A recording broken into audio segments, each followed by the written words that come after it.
Hi y'all, welcome. It's April, springtime, and I have yet to plant some of my seeds that I have. So that's what we're gonna do today, a couple of flowers. I'm gonna do zinnias, cosmos, borage, alyssums, sunflowers, and nasturtiums, I don't know how to say it, nasturtiums. Okay, so here in this corner, I planted borage, and again, this was April of 2024. Come September, they did look like this. They kind of died off come winter time, but almost a year later is when they finally grew a bit bigger and started to look like this. It's now April, exactly a year later, and they're in full bloom and looking really pretty. It did take a while. If you want to watch a detailed video I did on my journey with them, I'll link it here below. Here under my trellis, I planted nasturtiums and different sunflower seeds right around the back and here in the sides.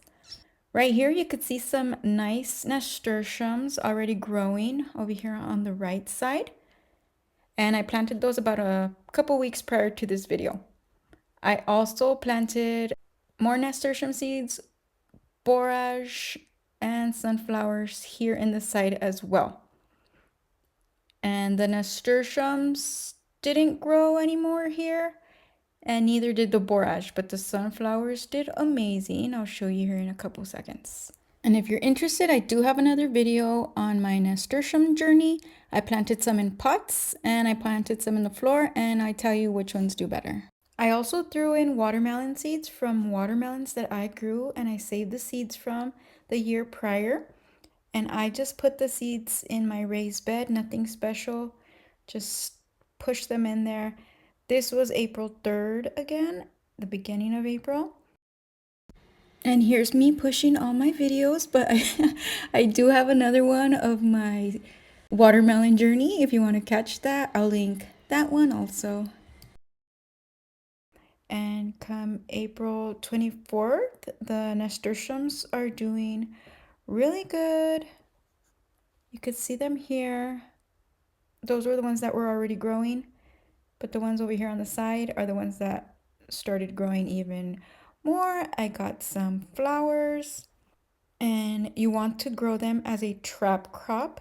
As you can see here, the leaves are being eaten by pests, which is completely fine because that's what you want it for, or that's what I want it for, so that the insects or the bugs stay off of any of my other harvests, like my watermelons. So these are a trap crop.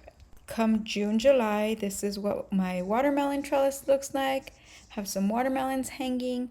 My sunflowers are looking so pretty. And if you saw, there is a shade cloth up here above if you could catch it right now. If you want to see that video on how we put it, it's 48 feet long.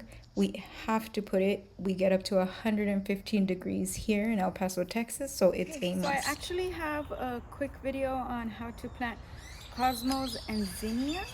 I did it, my kids did the cosmos and just threw them down, and I did the zinnias, kind of placed them nicely, but this time I'm just gonna throw them in. Let's see what happens. First, I did throw some alyssum seeds down in my flower garden. The seeds are itty bitty, super tiny, so I didn't really want to cover them up. But full disclosure, none of those seeds sprouted, and I didn't get any alyssums that year. This year, I put some alyssum seeds into my raised beds, and those are actually growing. Yay! I also threw some cosmos seeds that I collected from my own flowers last year. These are super easy to grow. They're heat-loving annual flowers, but even though they are annuals, if you let the flower dry up, it'll give you seeds that you can store. Or if you let the seeds just fall on the ground, they tend to self-seed here in my area. I would suggest this as a first flower to plant if you're new to gardening, as it's pretty low maintenance. This is what they were looking like 2 months later in June, but I did read that if you cut them down, they'll get bushier. I did just that, but it hurt my soul. I do not like cutting flowers. But they did get bushier.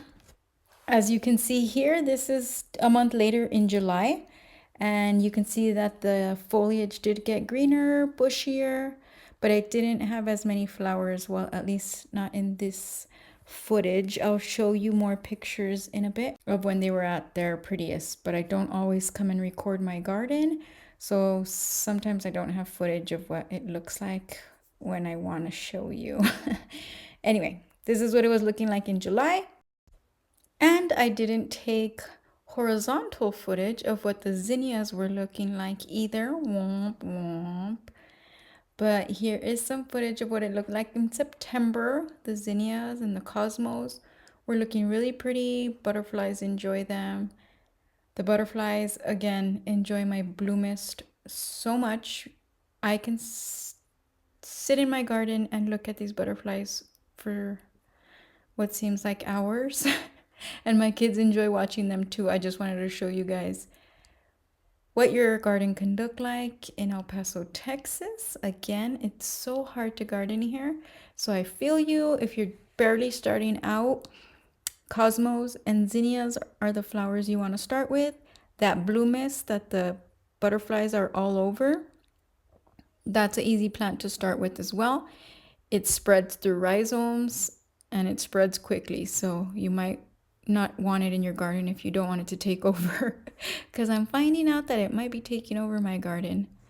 This is what it's looking like in September, and October is actually the prettiest month here because it's not that hot anymore. Everything is blooming. It's so pretty. And coming up, I'm going to show you some pictures that I took of the zinnias and the cosmos when they were looking their prettiest. I did want to thank you for watching. I hope I helped you out a little bit. If you live in El Paso, Texas, send me a comment. I love when people here watch my channel because I mostly do it for y'all. And I mean, everybody else too. It's just that where we live, it's a whole different microclimate than anywhere else. So again, thank you for watching. Hope I helped. Hit that like and subscribe button. Leave me a comment. And thank you, thank you, thank you.